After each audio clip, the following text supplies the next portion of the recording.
Hello learners, मैं नंदिता अपने channel शिक्षा एकेडमी में आप सभी का बहुत बहुत वेलकम करती हूँ। आज हम आपके लिए लेकर आए हैं एमएड एंट्रेंस के पिटारा सीरीज वीडियो सीरीज पार्ट 17। ठीक है, इसमें हम सॉल्व करेंगे महात्मा गांधी काशी विद्यापीठ एमएड एंट्रेंस 2023 का पेपर। इसके पहले पिटारा सीरीज में मैंने महात्मा गांधी काशी विद्यापीठ के 2021 का पेपर और 2022 का पेपर भी सॉल्व कराया है। प्लीज़ डिस्क्रिप्शन में मैं लिंक प्रोवाइड कर रही हूँ, वहाँ पे जाएं और उन पेपर्स को ज़रूर सॉल्व करें। वहाँ से आपको काफ़ी आइडिया मिलेगा कि किस तरह के क्वेश्चंस पूछे जाते हैं। ठीक है, अभी 2024 का पेपर अवेलेबल नहीं हो पाया है। अगर आप ये वीडियो देख रहे हैं, अगर आपके पास है तो प्लीज़ मुझे टेलीग्राम पे पेपर सेंड कर दीजिए, जिससे कि मैं वो पेपर भी यहाँ पे आपको कवर करा दूँ। ठीक है, और 2025 का जो महात्मा गांधी काशी विद्यापीठ का एंट्रेंस होगा, वहाँ पे आपको ये पेपर काफ़ी हेल्प करेंगे। अपार्ट फ्रॉम दैट मैंने बीएड किया हुआ है गवर्नमेंट कॉलेज से और एमएड किया हुआ है Deendayal Upadhyay Gorakhpur university main campus से, और मैं 5 टाइम्स नेट क्वालिफाइड हूँ। ठीक है, ये मैं बात न्यू स्टूडेंट्स को बता रही हूँ, क्योंकि पुराने स्टूडेंट्स तो ऑलरेडी जानते हैं मेरे बारे में। न्यू स्टूडेंट को इसलिए बता रही हूँ कि आपको जो भी एजुकेटर चैनल पे टीच कर रहा है, आपको बेसिक उसकी क्वालिफिकेशन आपको पता होनी चाहिए। ठीक है, और ये काफ़ी ट्रस्ट बिल्डअप करता है एक एजुकेटर और स्टूडेंट के बीच में। ठीक है, ये एक छोटी इंपॉर्टेंट बात है। अब वीडियो शुरू करने से पहले मैं थोड़ी कुछ बातें बता देना चाहती हूँ। पहली बात यह है कि आप एमएड एंट्रेंस की तैयारी कर रहे हैं तो जाहिर सी बात है सबसे ज़्यादा सिलेबस आपका बीएड से पूछा जाएगा। बीएड की इंपॉर्टेंट प्लेलिस्ट मेरे चैनल पे अवेलेबल है, डिस्क्रिप्शन में मैं लिंक प्रोवाइड कर दे रही हूँ। आपको एक बार ज़रूर जाके वहाँ पे देखना चाहिए। सारी ही प्लेलिस्ट जो भी वीडियोज़ है वो एमसीक्यू के फॉर्मेट में है और वहाँ से आपका क्विक रिवीजन होगा। दूसरी चीज़ ये है, एमएड एंट्रेंस की पिटारा सीरीज़ में मैंने फिलॉसफी और गाइडेंस एंड काउंसलिंग को अभी तक कवर किया है। ठीक है, आगे आगे धीरे धीरे इस सीरीज़ में और भी वीडियोस जुड़ती जाएंगी। जैसे जैसे मुझे टाइम मिलता है मैं और वीडियोस बनाती जाऊंगी। मैंने फिलॉसफी और गाइडेंस काउंसलिंग टॉपिक को इसलिए चूज़ किया है क्योंकि उसके अलावा जो और भी चीज़ें, इंटेलिजेंस है, पर्सनालिटी है, इंक्लूसिव एजुकेशन है, एनवायरमेंट एजुकेशन है आपका, ठीक है, असेसमेंट ऑफ टीचिंग लर्निंग जिसमें आपका मीन मीडियन मोड, ये सब जो भी स्टैट्स का थोड़ा बहुत पोर्शन है, ये जितने भी मेरे बीएड के आप प्लेलिस्ट देखेंगे वो सब कुछ मैंने वहाँ करा रखा है। ठीक है, तो प्लीज़ सारे ही इंपॉर्टेंट वीडियोस हैं, एमसीक्यू फॉर्मेट में है, हिंदी अंग्रेजी दोनों भाषाओं में। प्लीज़ उनको जाके देखिए और वीडियो देखने के साथ अपने वन लाइनर छोटे छोटे नोट्स जरूर बनाइए। आज हम वीडियो सीरीज को शुरू करते हैं बिना कुछ देर किए, तो प्लीज़ कंप्लीट वीडियो देखिएगा। 100 एमसीक्यू सॉल्व करेंगे हम लोग, और साथ में कहीं अगर कॉन्सेप्ट की ज़रूरत होगी तो मैं वहाँ पे आपको बताऊंगी कि भाई इससे रिलेटेड मैं बताऊंगी कि इससे रिलेटेड और भी चीज़ें क्या क्या इंपॉर्टेंट है, वो चीज़ें मैं यहाँ पे बताऊंगी। ठीक है, तो ये 100 क्वेश्चन हम सॉल्व करते हैं और वीडियो सीरीज को आगे बढ़ाते हैं। ठीक है, और कॉपी पेन लेकर एज यूजुअल मैं बताती हूँ अपने वीडियोस में कि आप बैठ जाएं, ताकि कुछ पॉइंट्स ऐसे हों, आप कुछ अलग से, कुछ पॉइंट्स तो आपको पहले से जानते होंगे, कुछ पॉइंट्स अगर नए हैं तो आप वन लाइनर के माइक्रो नोट्स बनाइए, जो कि एग्जाम से ठीक मतलब थोड़े टाइम पहले, एक दिन पहले आपको रिवीजन में बहुत ज़्यादा हेल्प होता है। ये स्ट्रेटेजी मैंने खुद फॉलो की है अपने नेट की तैयारी के दौरान या एमएड एंट्रेंस की तैयारी के दौरान, तो इसलिए मैं अपने अनुभव के आधार पर बता रही हूँ कि ये ट्रिक बहुत ज़्यादा हेल्पफुल होती है। ठीक है, आप जब लिखते हैं तो चीज़ें ज़्यादा आपको याद रहती हैं, ज़्यादा लंबे समय तक याद रहती हैं। ठीक है, चलिए शुरू करते हैं। वीडियो को बहुत लंबा नहीं बनाएंगे और फटाफट से 100 क्वेश्चन को कवर करेंगे, इसलिए मैं स्क्रीन पे एक बार में 2 क्वेश्चन आपको प्रेजेंट कर रही हूँ, जिससे कि आपको एक्सप्लेन करने में भी आसानी हो और फटाफट से आंसर दे। तो पहला क्वेश्चन है, मिडिल पाथ, मध्यम मार्ग किससे संबंधित है? ठीक है, कौन सी इंडियन स्कूल ऑफ फिलोसफी से संबंधित है? तो यहाँ करेक्ट ऑप्शन है option number A, Buddhism. Question number 2, which of the following is not related to Rousseau? ठीक है, रूसो ने कौन सा कॉन्सेप्ट दिया था? नेचुरलिज्म। ठीक है, प्रकृतिवाद हिंदी में जिसको कहते हैं। ठीक है, और उन्होंने जो नारा दिया था, गो बैक टू नेचर। तो यहाँ पे नॉट पूछा है, ध्यान से पढ़िएगा क्वेश्चन को, नॉट पूछा है, गो बैक टू नेचर का कॉन्सेप्ट उन्होंने दिया था, प्रकृति की ओर लौटो। निगेटिव एजुकेशन की भी बात उन्होंने की थी और फ्रीडम की भी बात की थी। तो यहाँ पे नॉट पूछा है, तो यहाँ पे करेक्ट ऑप्शन आंसर होगा पॉजिटिव एजुकेशन। पॉजिटिव एजुकेशन की बात रूसो ने नहीं की थी। ठीक है, आगे बढ़ते हैं। क्वेश्चन नंबर 3 यहाँ पे देखिए, स्यादवाद का प्रतिपादन किसने किया था? ठीक है, स्यादवाद का प्रतिपादन, स्यादवाद की बात की गई थी जैनिज्म में। क्वेश्चन नंबर 4 यहाँ पे देखिए, which of the following philosophies believes in authority of Veda? ठीक है, वेदा की अथॉरिटी की बात करें तो इंडियन स्कूल ऑफ फिलोसफी को 2 भागों में बांटा गया है। ऑर्थोडॉक्स फिलोसफी, ठीक है, ऑर्थोडॉक्स फिलोसफी उनको कहते हैं जो वेद में मानते हैं, ठीक है। उसमें आ जाएगा आपका मीमांसा, वेदांता, सांख्य, न्याय, ठीक है। तो ये सारी फिलॉसफी आपकी आ जाएंगी ऑर्थोडॉक्स। हेटेरोडॉक्स में आ जाएंगे बुद्धिज्म, जैनिज्म, ठीक है, चारवाक। तो ये जो आपकी जो ABC दिया है, ये आपकी ऐसी फिलॉसफी है जिसको बोलते हैं हेटेरोडॉक्स फिलॉसफी। हेटेरोडॉक्स फिलॉसफी जो वेदास की दर्शन, वेदों की सत्ता में बिलीव नहीं करते हैं, ठीक है। तो यहाँ क्या पूछा है, कौन बिलीव करते हैं, तो यहाँ पे करेक्ट ऑप्शन होगा ऑप्शन नंबर डी, न्याय फिलॉसफी। इस क्वेश्चन को कई तरह से पूछा जा सकता है। अब जैसे मैंने आपको बता दिया कि जो ऑर्थोडॉक्स फिलॉसफीज होती है उसमें 6 तरह के दर्शन होते हैं, ठीक है। मीमांसा, वेदांता, सांख्य, न्याय, योग, ठीक है। ये सारे इंपॉर्टेंट यहाँ के ऑर्थोडॉक्स फिलॉसफी है, तो इसको आप याद रखिएगा। इससे रिलेटेड से आज ये न्याय से रिलेटेड क्वेश्चन आ गया है, ठीक है। तो अब ऐसे ही अदर क्वेश्चन आएगा कि और कौन सी फिलॉसफी है जो वेदा में बिलीव नहीं करती है, ठीक। Question number 5, the founder of the Lyceum, ठीक है, ये एथेनियन स्कूल है, इसके फाउंडर कौन है, यहाँ पे option number D is correct. Question number 6, the book contains Plato's last and longest dialogue, ठीक है, प्लेटो का अंतिम और सबसे लंबा डायलॉग यहाँ पे क्या है, option number A is correct. Question number 7 देखिए, एक कथन दिया है, हैप्पीनेस डिपेंड्स अपॉन आवरसेल्व्स। ये कथन किसने कहा है, तो ये कथन कहा है प्लेटो ने कहा है, ठीक है। क्वेश्चन नंबर 8 देखिए, नोवम ऑर्गेनम पुस्तक किसने लिखी है, ठीक है, इसका option number C is correct, Francis Bacon ने लिखी है।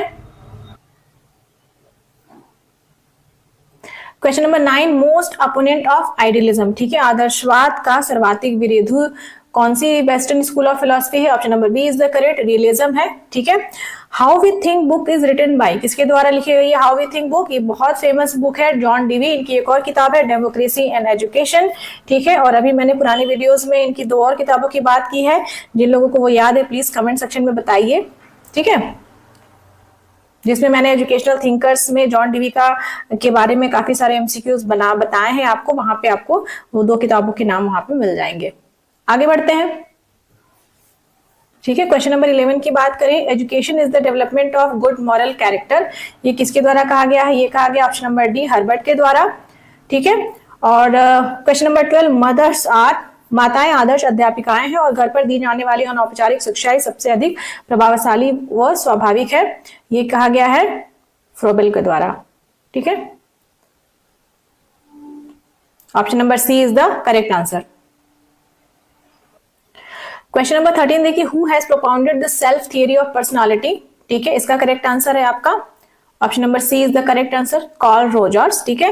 Question number 14, which psychologist recently died in 2021, इसका आंसर है आपका option number B, Albert Bandura, ठीक है। क्वेश्चन नंबर 15 देखिए, test retest method use for, किसके लिए यूज किया जाता है, इसका करेक्ट आंसर है रिलायबिलिटी, बहुत ही इंपॉर्टेंट क्वेश्चन है और अक्सर इनफैक्ट नेट लेवल तक भी ये पूछा जाता है। Question number 16, how many sub test are in the Bhatia battery, ठीक है, इसका करेक्ट ऑप्शन है ऑप्शन नंबर सी। आप मुझे ये बताइए कमेंट सेक्शन में कि भाटिया बैटरी किस चीज को टेस्ट करता है, इंटेलिजेंस को टेस्ट करता है, मोटिवेशन को टेस्ट करता है, पर्सनैलिटी को टेस्ट करता है, ये आप कमेंट सेक्शन में लिख के बताएंगे, आपका होमवर्क है।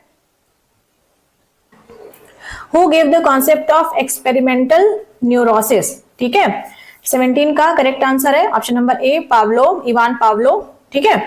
इवान पावलोव ने और कौन सी थ्योरी दी थी, क्लासिकल कंडीशनिंग की थ्योरी दी थी। स्किनर ने कौन सी थ्योरी दी थी आपकी, ऑपरेंट कंडीशनिंग। सिगमंड फ्रूड की साइको सेक्सुअल थ्योरी और साइको एनालिटिकल थ्योरी, ठीक है। और कर्ट लेविन की थ्योरी का नाम बताइए आप कमेंट सेक्शन में, ठीक है, कर्ट लेविन की बहुत इंपॉर्टेंट थ्योरी है, ठीक है, ये आपको पता होना चाहिए कि उन्होंने कौन सी थ्योरी दी है। क्वेश्चन नंबर 18 को यहाँ पे देखिए, who is the creator of Bhatia battery test, तो इनका यहाँ पे option number D is right, Chandramohan Bhatia. Question number 19, बुद्धि से संबंधित परीक्षण नहीं है, ठीक है, इंटेलिजेंस है, तो यहाँ पे आपका ए बी सी ये तीनों इंटेलिजेंस रिलेटेड है। आपका जो इंक ब्लॉट टेस्ट है ऑप्शन नंबर डी, ये आपका पर्सनालिटी से रिलेटेड टेस्ट है, ठीक है, ये आपको पता होना चाहिए। क्वेश्चन नंबर 20, टोपोलॉजी की अवधारणा लेविन ने कहां से ग्रहण की, ठीक है। तो अब अगर ऐसे भी क्वेश्चन पूछता है कि भाई टोपोलॉजी की अवधारणा किसने दी, तो आप लेविन लगाएंगे, ठीक है।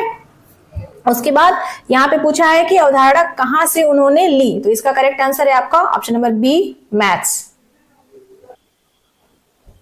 क्वेश्चन नंबर 21 TAT जिसको फुल फॉर्म भी पूछा जाता है thematic perception test is based on किस टेक्निक, ये एक प्रोजेक्टिव टेक्निक है जो कि पर्सनालिटी को टेस्ट करता है। हो सकता है क्वेश्चन पूछते कि भाई टेट किस चीज को टेस्ट करता है, मोटिवेशन, इंटेलिजेंट, पर्सनालिटी, तो पर्सनालिटी करता है। क्वेश्चन नंबर 22, ठीक है, गैने के अनुसार अधिगम का कौन सा उच्चतम स्तर माना जाता है। ठीक है, गैने की थियरी है, ये मैंने बीएड के वीडियोस में बहुत अच्छे से कवर की है। तो यहाँ पे जो सबसे हायर लेवल की, यहाँ पे मतलब ऑप्शन के हिसाब से हम चलेंगे, तो ऑप्शन में देखा जाए तो यहाँ समस्या समाधान, अधिगम, प्रॉब्लम सॉल्विंग, ये बाकी ऑप्शंस में हायर माने जाएगी। Who was the founder of behaviourism, व्यवहारवाद का जनक कौन था, तो यहाँ पे ऑप्शन नंबर 20 JB वाटसन व्यवहारवाद के जनक माने जाते हैं। Oedipus complex related to, Oedipus concept male से रिलेटेड है। अब इलेक्ट्रा कॉन्सेप्ट किससे रिलेटेड है, अगर फीमेल का क्वेश्चन पूछता है तो इलेक्ट्रा कॉम्प्लेक्स होगा। Question number 25, who usually controls language development, भाषा का विकास का जो नियंत्रण है वो माइंड मतलब जो मस्तिष्क हमारा उसमें कौन सा साइड करता है, तो यहाँ पे करेक्ट ऑप्शन हो जाएगा आपका लेफ्ट हेमिस्फीयर, बायां गोलार्ध। ठीक है, question number 26, who gave the theory of identical elements of transfer of learning. ठीक है, ट्रांसफर ऑफ लर्निंग की थियरी किसने दी थी, बहुत ही अच्छा क्वेश्चन है, थॉर्नडाइक ने दी थी। ये सारी चीजें जो मैं क्वेश्चन पढ़ा रही हूँ इसमें मैक्सिमम चीजें मैंने बीएड के सिलेबस में सब कुछ कवर कर रखा है। ठीक है, और एक और इम्पॉर्टेंट बात यह है कि मैं इस पुराने वीडियोस में मैं भूल गई हूँ डिस्क्रिप्शन में ऐड करना, मैं इस वीडियो के डिस्क्रिप्शन में बीएड के जब सीबीसीएस पैटर्न इंप्लीमेंट हुआ था तो बीएड के बहुत सारे एमसीक्यू बेस्ड क्वेश्चन पेपर आए थे, उन सारे क्वेश्चन पेपर को मैंने सॉल्व करके उसमें डाल रखा है। ऑन अराउंड 35+ वीडियोस हैं। ठीक है, वहां पे आपको ढेर सारे एमसीक्यूज मिल जाएंगे प्रैक्टिस के लिए, छोटी छोटी वीडियोज हैं, आप उनको देख सकते हैं। डिस्क्रिप्शन में मैं लिंक बाद में प्रोवाइड कर दूंगी। क्वेश्चन नंबर 27 देखिए, पहले सीखी गई कोई चीज बाद में सीखी गई चीजों के कारण भूलने लगती है, तो उसे कहते हैं, यहाँ पे क्या होगा, option number B retroactive negative transfer. ठीक है, अब आप एक इसको ज्ञात, ये क्वेश्चन बहुत अच्छा क्वेश्चन है, इसमें आप जो proactive negative transfer of learning, lateral और पाइलेटरल, इसके बारे में जरूर पढ़ लीजिएगा। ठीक है, और कमेंट सेक्शन में लिख के बताइए कि ये क्या होते हैं। क्वेश्चन नंबर 28 देखिए, नार्सिसिज्म मीन्स यहाँ पे होगा option number A auto eroticism. So जो नार्सिसिस्ट होते हैं वो सिर्फ अपने बारे में मतलब सोचते हैं। ठीक है, सेल्फ प्लेजर की बात करते हैं। ठीक है, क्वेश्चन नंबर 29 देखिए, एक कहावत दी हुई है, ठीक है, कि नाश न आए आंगन टेढ़ा। ठीक है, अब ये क्या कह रहा है, तो यहाँ पे करेक्ट आंसर है आपका प्रोजेक्शन, प्रक्षेपण। ठीक है, तो प्रक्षेपण ये कैसे हुआ थोड़ा सा मैं बता देती हूँ। नाच जैसे मुझे है तो मुझे डांस नहीं आता है, बट मैं बोल रही हूँ आंगन टेढ़ा है, तो मैंने क्या किया, मुझे डांस नहीं आता है तो मैं अपनी गलती नहीं मान रही हूँ, मैं क्या कर रही हूँ, अपनी गलती को प्रोजेक्ट कर दे रही हूँ कि भाई आंगन टेढ़ा है। ठीक है, आंगन टेढ़ा रीजन है, मेरी कोई गलती नहीं है, तो मैंने अपनी मिस्टेक को क्या कर दिया, वहां पे प्रोजेक्शन दे दिया, तो यहाँ पे प्रोजेक्शन होगा। क्वेश्चन नंबर 30 देखिए, test that measure flexibility of thoughts और कॉल्ट, मतलब ऐसा क्या टेस्ट है जो मेजर करता है कि जो आपके थॉट्स हैं उसमें बहुत सारी विविधता है, फ्लेक्सिबिलिटी है। ठीक है, जब भी हम फ्लेक्सिबिलिटी, विविधता की बात करते हैं, क्रिएटिविटी की बात करते हैं, तो हमेशा आपकी डाइवर्जेंट थिंकिंग आएगी। ये क्वेश्चन नंबर 31 बहुत अच्छा क्वेश्चन है। जब कोई बच्चा किसी समस्या को हल करने में कठिनाई का सामना करता है तो अध्यापक उसकी कठिनाई को दूर करने के लिए उसे आवश्यक संकेत प्रदान करता है। तो ये आपके वाइगोत्स्की जी, लेव वाइगोत्स्की का कॉन्सेप्ट था, क्या था, इसका फोल्डिंग। ठीक है, ये बहुत ही इंपॉर्टेंट है और आई थिंक बीएड में तो सबने पढ़ा होगा, जीन पियाजे और वाइगोत्स्की की थियरी। ठीक है, क्वेश्चन नंबर 32 देखिए, वाइगोत्स्की की जो सोशियो कल्चरल थियरी है belongs to school of psychology, किस स्कूल ऑफ साइकोलॉजी में बिलोंग करती है, आपकी कंस्ट्रक्टिविज्म। कंस्ट्रक्टिविज्म में आपके आ जाएंगे जीन पियाजे, वाइगोत्स्की आ जाएंगे, बिहेवियरिज्म में आपके आ जाएंगे पावलो आ जाएंगे, स्किनर आ जाएंगे, वॉटसन आ जाएंगे। ठीक है, अब आप मुझे बाकी दोनों का एग्जाम्पल बताइए कि जेस्टाल्ट वार्ट में किसका नाम आता है। ठीक है, कॉलर का आता है, कोफ्का का आता है। ठीक है, अब फंक्शनलिज्म का आप बताएंगे, एक होमवर्क के बाकी तीनों मैंने बता दिया, फंक्शनलिज्म में कौन आएंगे प्रोपोनेंट। ठीक है, देखिए कितने फैक्चुअल क्वेश्चंस पूछे गए हैं। Question number 33, who propounded the theory of personality on the basis of expression of traits on bipolar dimensions. ठीक है, क्वेश्चन नंबर 33 यहाँ पे option number A is right. Question number 34, अधोगामी निष्पंदन सिद्धांत, जिसको इंग्लिश में बोलते हैं डाउनवर्ड फिल्ट्रेशन थियरी, ये किसने किया। ठीक है, ये option number B is the correct answer, Lord Macaulay. Question number 35, संस्कार, बौद्ध शिक्षा प्रारंभ करने का, ये तो बहुत आसान क्वेश्चन है, प्रबज्जा संस्कार इसको बोलते हैं। क्वेश्चन नंबर 36, वुड का घोषणा पत्र कब जारी हुआ? ठीक है, बताइए आप लोग। वुड का घोषणा पत्र जारी हुआ, option number C is the correct. Who was the author of the book? Emily, Emile या एमिल, ठीक है। तो यहाँ पे आपके रूसो हो गए। रूसो की एक और बहुत इंपॉर्टेंट बुक है जिसका नाम है द सोशल कॉन्ट्रैक्ट, ठीक है। ये दोनों बुक बिल्कुल आपको याद होनी चाहिए। एमिल और द सोशल कॉन्ट्रैक्ट दो बुक है, ये किताबें लिखी गई रूसो के द्वारा। डीवी की बहुत अच्छी बुक है, अभी मैंने बात की how we think, democracy and education. इनकी एक और इंपॉर्टेंट जॉन डीवी की बुक है द स्कूल एंड सोसाइटी, ठीक है।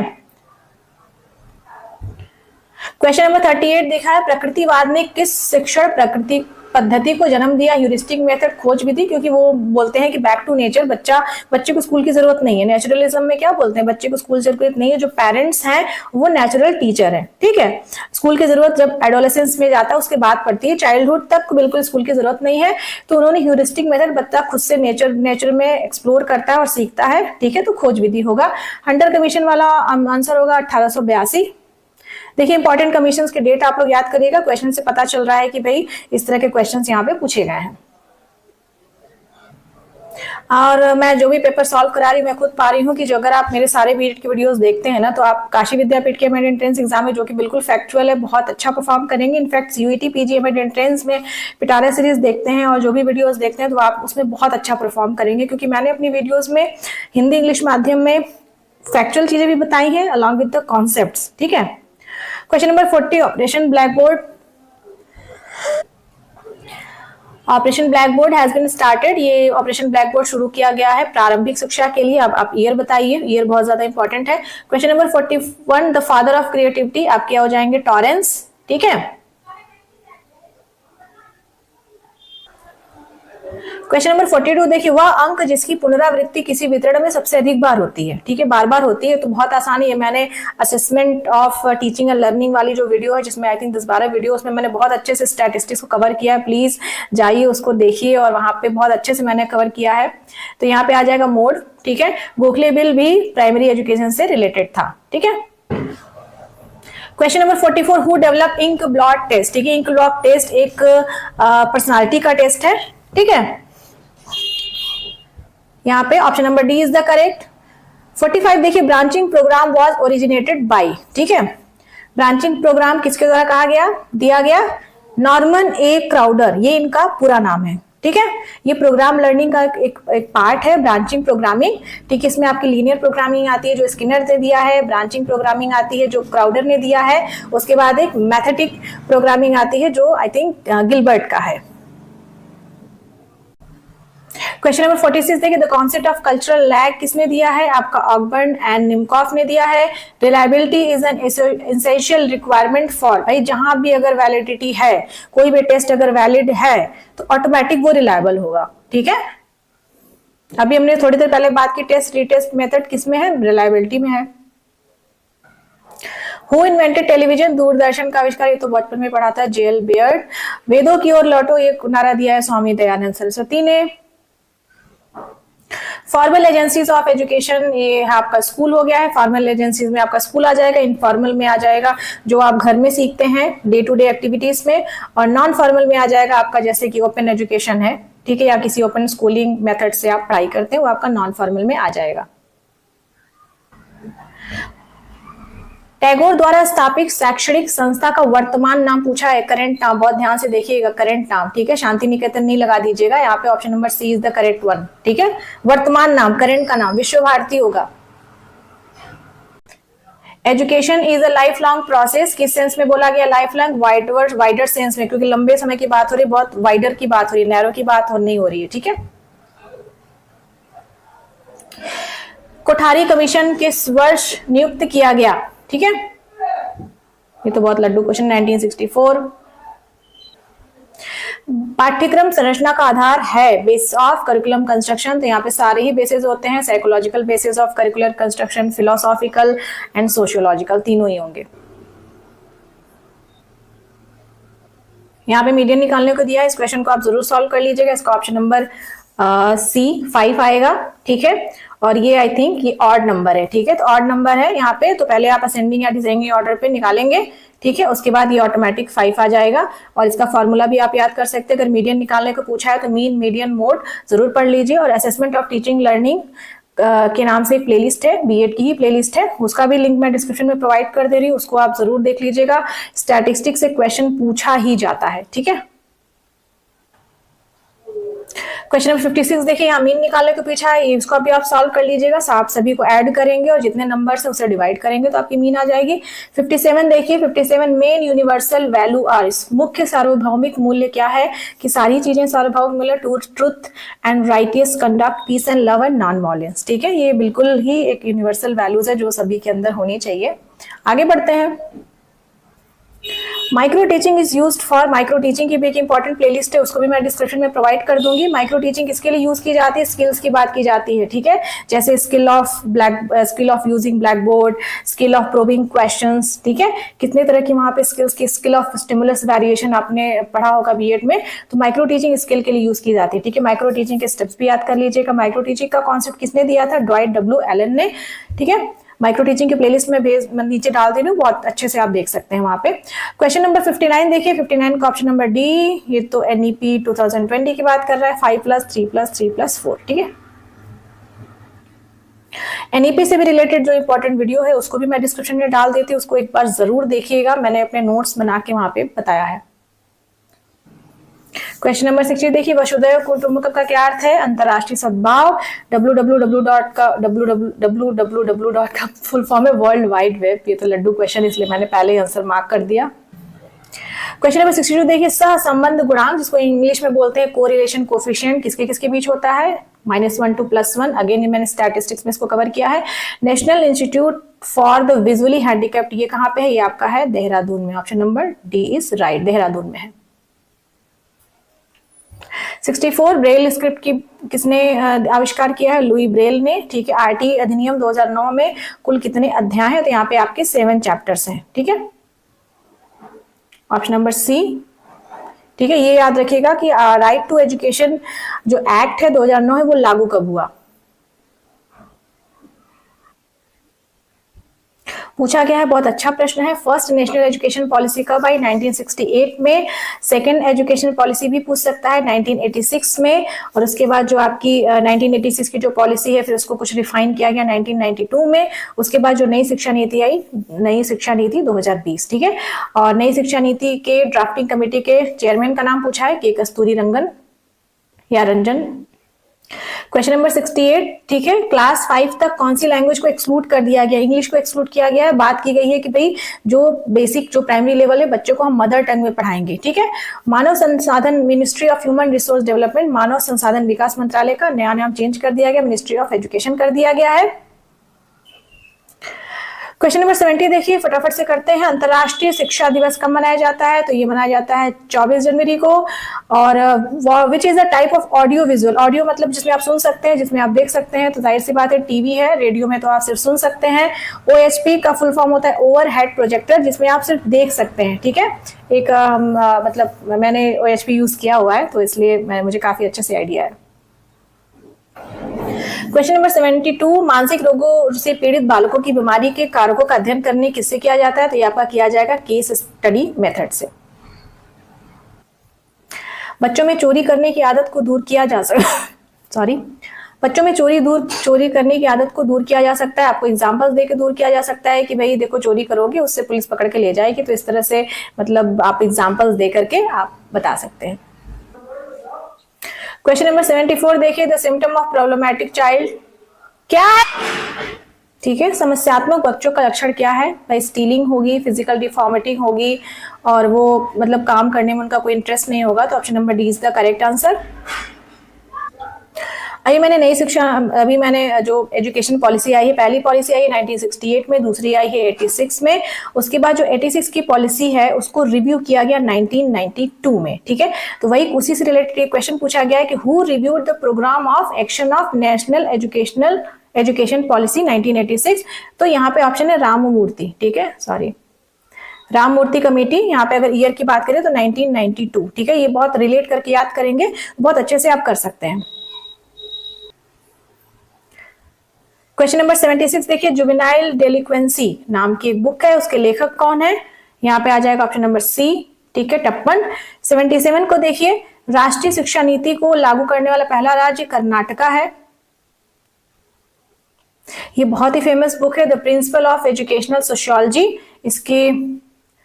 इसके ऑथर हैं, इसको किसने लिखा है? जॉर्ज पाइने। ठीक है, जॉर्ज पाइने को, जॉर्ज पेनी यहाँ पे लिखा है, मैं पाइने बोलती हूँ, आप जैसा भी चाहे पढ़ सकते हैं। तो जॉर्ज पाइने तो है, इनको फादर ऑफ एजुकेशनल सोशियोलॉजी भी बोला जाता है, और ये इनकी बहुत ही फेमस किताब है। तो अगर कभी बार पूछते कि who is the father of educational sociology, तो जॉर्ज पाइने आप लगाएंगे। थोड़ी बहुत मेरी किसी ने अगर फंडामेंटल राइट पढ़ा होगा तो ये बहुत ही फेमस क्वेश्चन है, बहुत ही अच्छा क्वेश्चन है। अनटचेबिलिटी से रिलेटेड जो आर्टिकल पूछा गया है आपका आर्टिकल 17। ये कथन कहा गया है स्पेंसर के द्वारा, सामाजिक परिवर्तन ही सामाजिक विकास है। बहुत फेमस कोट है, पॉलिटी के भी बेसिक क्वेश्चंस डाले गए हैं। ठीक है, डायरेक्टिव डीपीएसपी को कहां से लिया गया है? डायरेक्टिव प्रिंसिपल को। ठीक है, यहाँ पे आपका option number B is the correct answer. ठीक है, आयरलैंड से। अब जैसे कि अब ये क्वेश्चन आ गया है डीपीएसपी से, ठीक है, directive principle of state policy, तो इसका मतलब कि डीपीएसपी और अदर चीजें कहां से बोरो की गई हैं, जैसे फंडामेंटल ड्यूटीज किस कंट्री से लिया गया है, ठीक है, कंकरेंट लिस्ट ऑस्ट्रेलिया से लिया गया है, और बाकी फंडामेंटल राइट्स किससे लिया गया है, किस किस कंट्री से, तो ये आपको पता होना चाहिए। क्वेश्चन नंबर 82 यहाँ पे देखिए, Who was the provisional president of Constituent Assembly? Doctor Sachchidananda Sinha. देखिए यहाँ पे प्रोविजनल प्रेसिडेंट की बात की गई है। अब आप मुझे कमेंट में लिखकर बताइए कि जो ये तो प्रोविजनल थे, मतलब अस्थायी, स्थायी अध्यक्ष कौन थे? When was the Central Education Advisory Council establishment? ठीक है, कब एस्टेब्लिश हुई? Option number D 1921। Right to equality, right to equality is related to which article? ठीक है, यहाँ पे आपका 14 से 18 आ जाएगा। फंडामेंटल ड्यूटी को किस देश से लिया गया? आपका आ जाएगा ऑप्शन नंबर बी। ठीक है, पूछा गया है राष्ट्रीय महिला शिक्षा परिषद की स्थापना किस वर्ष की गई थी? बहुत ज्यादा ही कुछ फैक्चुअल क्वेश्चंस को डाल दिया गया है, बहुत इंपॉर्टेंट क्वेश्चन है। 1958 में स्त्री शिक्षा से संबंधित कौन सी समिति बनाई गई? बहुत ही इंपॉर्टेंट क्वेश्चन है आपका, दुर्गाबाई देशमुख कमेटी। ठीक है, आप हंसा मेहता कमेटी के बारे में भी एक बार आप पढ़ जरूर लीजिएगा। ठीक है, क्वेश्चन नंबर 88 देखिए, class is determined by birth and it is called caste. ये कहा गया है C.H. कूले के द्वारा। ठीक है, इनका पूरा नाम C.H. कूले, Charles H. कूले। और शिक्षा का अधिकार किस वर्ष में इंप्लीमेंट किया गया? मैंने अभी थोड़ी देर पहले बात की, बहुत इंपॉर्टेंट क्वेश्चन है, 1 अप्रैल 2010 को अक्सर पूछा जाता है। हु स्टार्टेड सर्व शिक्षा अभियान एट फर्स्ट? अटल बिहारी वाजपेयी ने। और आप मुझे ये बताइए कि सर्व शिक्षा अभियान किस ईयर में शुरू हुआ? देखिए, मैं जो भी चीजें आपको होमवर्क दे रही हूँ यहाँ पे मैं बहुत ज्यादा एक्सप्लेन करूंगी, सर्च करके फाइंड आउट करूंगी, तो वीडियो बहुत लंबी हो जाएगी। जब आप फाइंड आउट करेंगे, खुद से सर्च करेंगे, तो आपको वो चीजें याद हो जाएंगी। लर्निंग बाय डूइंग में मैं काफी बिलीव करती हूँ। When was the National Literacy Mission launched? 1988। Option number C is the correct answer. Mid day meal scheme का नया नाम क्या है? PM nutrition power building scheme. ठीक है, क्वेश्चन नंबर 93 देखिए, आदर्शवादियों के अनुसार शिक्षा ज्ञान क्या है? जो थिंकिंग बेस है। ठीक है, सेंसरी की और एक्सपीरियंस की बात आइडियलिज्म में नहीं की गई है। मैंने इस पे एक पिटारा सीरीज में आइडियलिज्म पे एक पर्टिकुलर वीडियो बनाया, काफी अच्छे से एक्सप्लेन किया है। क्वेश्चन नंबर 94 देखिए, ब्रह्मांड एक बहुत बड़ी मशीन है, मनुष्य भी इस मशीन का एक हिस्सा है और अपने आप में एक पूरी मशीन है। प्रकृतिवाद। ठीक है, ये नेचुरलिज्म की में बात है, और नेचुरलिज्म के वीडियो आप देखेंगे, मैंने पिटारा सीरीज में नेचुरलिज्म पे भी एक इंपॉर्टेंट वीडियो बनाई है। इसमें जो रूसो हैं वो एक बहुत अच्छी बात कहते हैं। वो बात ये कहते हैं कि जो ह्यूमन है उनका जन्म तो फ्री हुआ है, बट वो ह्यूमन है वो एक जंजीरों में बंधा हुआ है। ये कथन है, बहुत इंपॉर्टेंट कथन है। क्वेश्चन नंबर 95 देखिए, मीनिंग ऑफ फिलॉसफी क्या है? ये फिलो वर्ड से लिया गया, लव फॉर विजडम हो गया। श्रवण मनन निधिध्यासन की बात आइडियलिज्म में की गई है। ठीक है,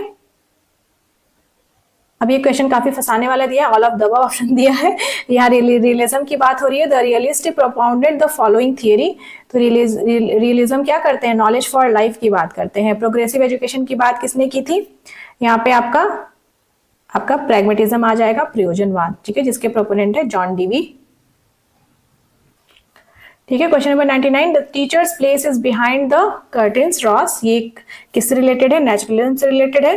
ठीक है, मतलब कहने का मतलब है कि टीचर का स्थान पीछे है, बच्चे को फ्री में ग्रो करने दो, उसके बाद जब टीचर का रोल आएगा एडोलेसेंस वाले स्टेज में तब वहां पे टीचर रोल प्ले करेगा, ठीक है। और आपका माई एक्सपेरिमेंट विथ ट्रुथ, तो ये महात्मा गांधी जी की किताब है, ये तो सबको पता है। तो आज हमने डिस्कस की महात्मा गांधी काशी विद्यापीठ 2023 के एमएड एंट्रेंस के पेपर, ठीक है। अगर किसी के पास 2024 का पेपर मिलता है तो प्लीज आप मुझे टेलीग्राम पे सेंड कर दिए, मैं चाहती हूँ कि उसको भी एक बार यहाँ पे सॉल्व करा दूँ along with the important explanation, क्योंकि काफ़ी ज़्यादा मतलब मैंने एक्सटेंसिव स्टडी की है नेट के दौरान, एंट्रेंस के दौरान, तो चीज़ें पता है कि कहाँ से किस तरह से क्वेश्चन पूछे जाने हैं, ठीक है। मैं इस क्वेश्चन पेपर में फाइंड आउट कर रही हूँ कि फिलॉसफी में रिलेटेड काफ़ी अच्छे क्वेश्चन जो इंडियन स्कूल ऑफ फिलॉसफी है उससे रिलेटेड कुछ क्वेश्चन यहाँ पे पूछे गए हैं। तो मैं आगे फर्दर मैं कोशिश करती हूँ कि उससे रिलेटेड कुछ इंपॉर्टेंट एमसीक्यू बेस्ड वीडियो आप सभी के लिए बना दूँ, ठीक है। तो पिटारा सीरीज से आप जुड़े रहिए, पिटारा सीरीज में इंपॉर्टेंट वीडियोस आती रहेंगे जैसे जैसे। आप अपने सजेशंस भी कमेंट सेक्शन में लिख के मुझे सेंड कर सकते हैं, ठीक है। तो आप सभी को आपके एग्जाम्स के लिए ऑल द बेस्ट, और प्लीज़ वीडियो को लाइक करिए, शेयर करिए, और चैनल को अभी तक सब्सक्राइब नहीं किया है तो प्लीज़ ज़रूर सब्सक्राइब करिए। Thank you for watching. मिलते हैं फिर नेक्स्ट वीडियो में।